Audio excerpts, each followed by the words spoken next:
Hello दोस्तों, हमारी आज की कहानी का नाम है दीवार के उस पार। तो कहानी शुरू करते हैं। अब ये कहानी एक आम से परिवार को दिखने वाले घर की कहानी है, लेकिन इस घर की दीवारों के पीछे कुछ ऐसा छुपा है जो आंखों से नहीं सिर्फ दिल से महसूस किया जा सकता है। तो कहानी शुरू करते हैं। अब उत्तर प्रदेश के एक छोटे से शहर बरेली में एक पुराना 2 मंजिला मकान था, जिसके दरवाजे पर पीतल की नेम प्लेट चमकती थी, वर्मा निवास।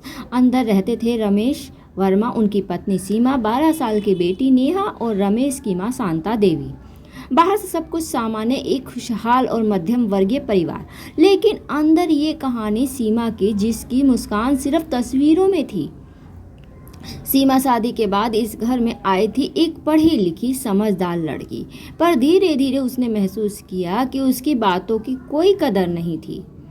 रमेश हमेशा गुस्से में बोलता, तू बस रसोई तक ही ठीक है, दिमाग मत चलाया कर। और सास हर बात पर ताना देती रहती थी।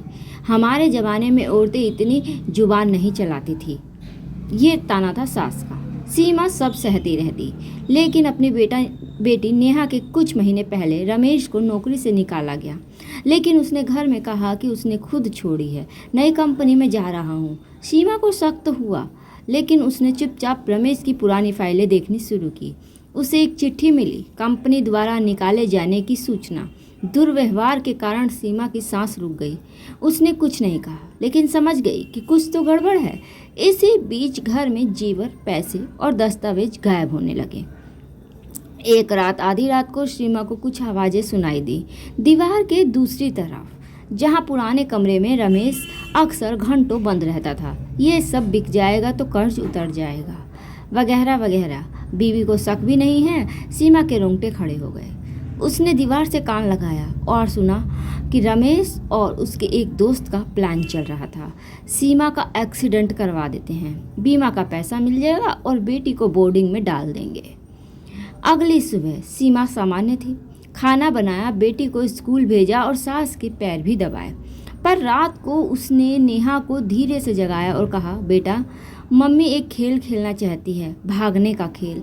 सीमा ने पहले रखी जरूरी चीज़ें, पासबुक, दस्तावेज, जेवर और सब से ज़रूरी दीवार के पीछे रिकॉर्ड की गई बातचीत की ऑडियो फाइल, सब लेकर दोनों माँ बेटी चुपचाप निकल गए। सीमा ने महिला थाने जाकर रिपोर्ट दर्ज करवा दी, ऑडियो सबूत और जेवर की लिस्ट के साथ। पुलिस ने जांच शुरू कर दी और कुछ ही हफ्ते में रमेश और उसके दोस्त को गिरफ्तार भी कर लिया गया। सास को अदालत में बताया गया कि वो जानती थी पर चुप थी।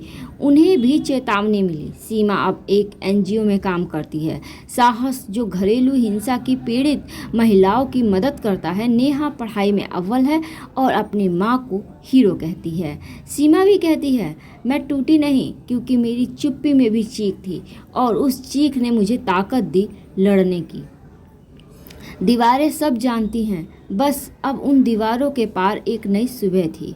तो सीमा की थी ये कहानी। कहानी कैसी लगी हमें ज़रूर बताइएगा। धन्यवाद।